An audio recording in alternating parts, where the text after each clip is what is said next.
Hey guys, welcome back to Smith's YouTube channel. Today is probably one of the more exciting days. Today the 3.6 is finally going back together. Now if you watched or listened to me at all, you would know that this is a 3.6 head that I've deleted direct injection. I've welded up the cylinder head. I put springs retainers in it, poured everything out, and we are planning to make about 350 horsepower with this thing. So right now I'm prepping everything. Everything's nice and clean. I got clean gloves on, brake cleaned everything, make sure the dowels are in the engine, and also made sure that we're on TDC. That's just for later. I'm not installing this with the cams. I was really hoping to have my big cams in time, but I placed the order back in January and they're still not here. So we are going back with stock cams. I'm just gonna put these in after the head's installed because I want to get this off the table and a lot of the parts off the table.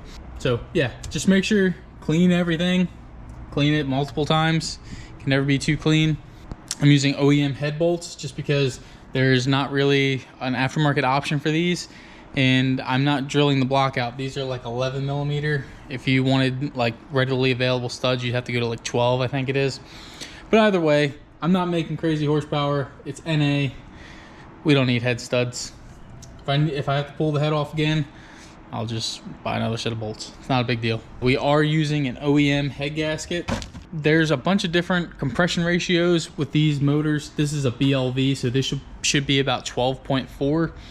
There's a lot of confusion. No one really knows why the other motors are slightly different, because some say like 11.9, some say like 12.1. It's kind of crazy.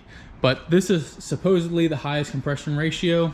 I'd assume it's pistons because this part number for this head gasket goes all the way up to the brand new 2023 Atlas. The head gaskets are all the same. It's not like prior days when you had a Mark III and you buy a Mark IV head gasket and you raise your compression. So make sure everything's nice and clean. Make sure your dowels are in. It's the most important part. These head bolts are really small. It goes 10 Newton meters. Then 30 Newton meters. One of my books says just do 180, and then other books say 290. So it's up to you what you want to do. I'm probably gonna do 290s just because that's usually what I'm used to, but you can do a 180 according to the book. The center bolts for the center of the head, there's 7 of these. They're all long, and then every other bolt on the outside perimeter is short. Just gonna clean that one more time, just in case I sneezed on it or something. And then we're gonna drop the head on and we're gonna get to torquing. Whatever these things are.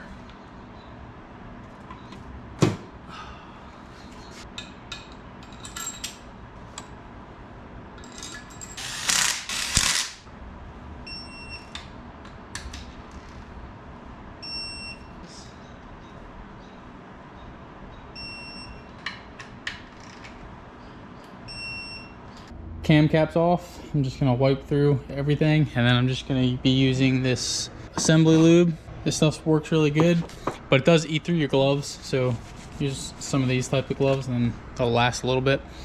And then I'm just gonna put it all on here. I have to put it on every single rocker, because remember how these rockers are.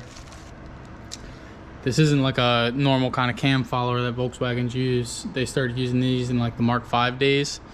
So there's a lifter in here, and then there's a roller rocker over here, and then that sits on the valve. So you gotta make sure every single one of these is seated in perfectly. It'll go in that hole, and this part will sit on that rocker. I'll show you guys when everything's in, but this is a long, messy job, and I don't feel like time-lapsing anything. So I'll see you guys when it's back together and I'm putting the cams in. And don't forget to turn this off of TDC. I have it on perfect TDC. Just gonna turn it off a little bit. That way I can put the cams in. I have a cam plate from some TT cams, so that should work. And I'll see you guys when that's all done. Everything's got lube on every single lifter. Now I'm just gonna go through, put some lube on all these journals, throw them in, and then I'll show you guys when that's done. And then we'll get to timing this motor. Got all the cams in place, and I also put the rings back on. So you can see these little rings. There's 3 of them. Just kind of offset them, one over here, one straight up. I'm going to throw some assembly lube on these and be really careful. These are really easy to break. This goes straight on it. Make sure everything's clean. There is a screen in here, and those screens usually break, but it's good now, so for a limited time, we're gonna use it. And when you push this on, everything is doweled. So dowel. When you push this on, it should just be like a couple little tiny wiggles and plop on. If you hit this with a hammer, you will break these rings, and you'll have some crazy issues. So if it doesn't go on easy, take it back off, see what's going on. See, really nice and easy. Fully seated in place. It was like it was nothing. It literally just popped right into place. So good to go on that. Just gotta run the 4 bolts in. These do take Loctite. This is the fuel pump driver pin. You can see it's a cam lobe, it's offset. It just comes apart really easy, but it's keyed, so you can only put it back in one way. So that's locked in. You want this little dot facing up. This, I can't remember if it goes in first. I can't remember how this thing goes for the life of me. I think it goes thought it went like that. I wonder if this is wrong. All right, guys, in the last clip, you would have saw that the guides that I got were wrong, so I just got the correct guides, both of them here. And the thing you do with these chains is they all have gold links. Middle gold link is this gold link. You got to make sure that the notch right in here on this gear is pointing up to time it with the oil pump. There's going to be another dot that'll go onto the fuel pump lobe. There's a little arrow right here, and it points right to this link.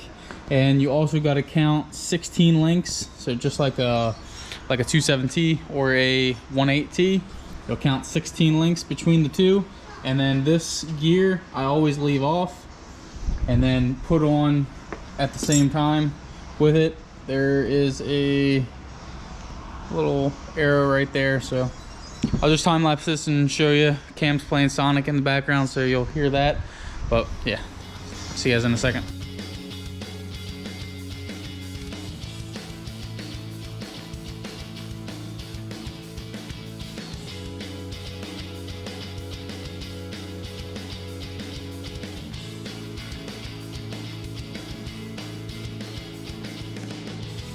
Everything's in time now. You can see down here, the knurled tooth is lined up with the main cap. That's how you know your crank's on TDC.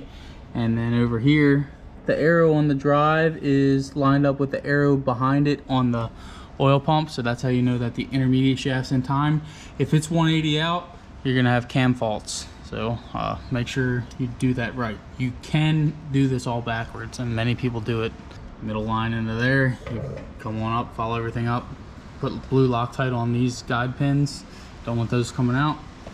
And right here, and then right here, you can watch the notch, go right to that.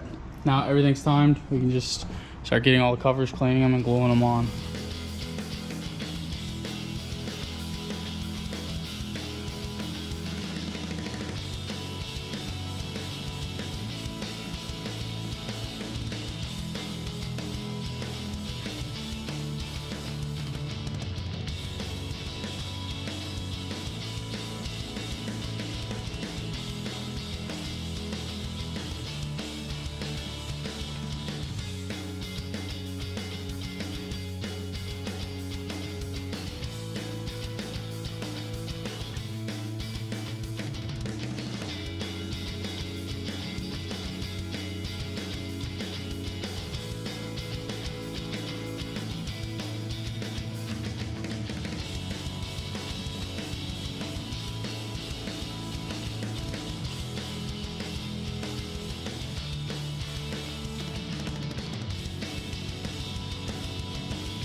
Alright guys, it's a bunch of days later. Pretty sure I've showed you guys how far I've gotten.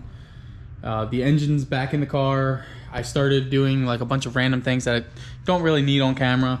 Like I put a shifter in, filled it up with oil, put the Corrado trans brace in, slave cylinder, all that stuff. I also bled the slave cylinder, and then I just kind of just started putting on all the random hoses and stuff like that. This is where this video will end off for you guys. So one thing I had to do was I really messed up, and I made the intake manifold without a dipstick, my own fault. So what I did was I took a dipstick, cut it, welded an AN fitting on both sides, and then the exact length of it, I just filled it with PTFE hose, so the dipstick can slide right in and out.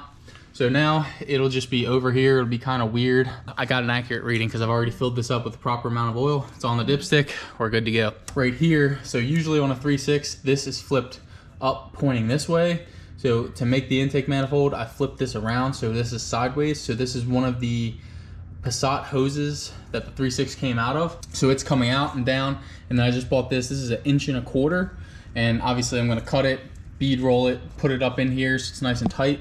And then this is gonna come across to my my radiator. And then up top here, we're gonna have, I like using OEM coolant bottles because 1, you get more volume, so it keeps your oil cooler. 2, it's nice and easy. OEM hoses work. You don't have to pay some goofy money for a stupid swirl pot that everyone has a hard time bleeding. It's just dumb to me. It'll just fit right here. It'll look OEM. It'll be nice. I'll have no issues with it. So this will go to the top of that. The bottom hose will come off, and it'll come right to this port right here. And then back here, this is another one of the 3.6 hoses that I just cut. This is a Porsche Cayenne coolant flange, because you cannot buy aluminum ones for a 3.6 like in a Passat. It doesn't make much sense because it's the same exact part. So just buy it for a Cayenne. This aluminum fitting and it's O-ringed is cheaper than buying an OEM plastic one. So this hose just fits there, it's bent. So you can see all I have to connect is that and the 2 rad hoses. This rad hose is just going to be just some cheap silicone that I found. This, I think, came from this car. I do a lot of customer work. I have my own business, so I work a lot on these cars in my off time. That's why this is on my lift and my car is not, because you got to put customer cars first. Redid this car with all OEM stuff. He had the cheap hoses. They didn't really fit right. It's not my style. Didn't use it, but you can see for right here. So if this was just a stock 180 upper hose, you would have that. So basically imagine it like this, and then I'm just gonna lop it off right here, because this is the same exact size as my aluminum Civic rad that I've made. Now this is off of the Green Mark II. I don't know if you guys know yet, but I sold it simply so I could put more money into my business at home and start working for myself. With that being said, the guy I sold it to, he was gonna turbo it and he didn't need this anymore, so I got this from him. I know this works, I made it, I know it doesn't leak, I know it keeps the car cool. This will be the upper hose. The lower hose will be, this is an OEM Mark III lower rad hose, so this would go onto a 12 valve, this would go on the side of the head and it would go down to the rad. This is gonna go across like that, and it will fit into here like that. Again, cut it, bead roll it. That's the conclusion of this video, guys. Sorry. I'm really trying to get this car ready for Junebug. These videos are way late, so sorry guys, but obviously you'll see in the next couple episodes if I made it or not. So yeah, if you guys like what you saw today, give me a like, comment, and subscribe. This car will be together this year, and I hope to see you guys out at the races. So thanks for watching.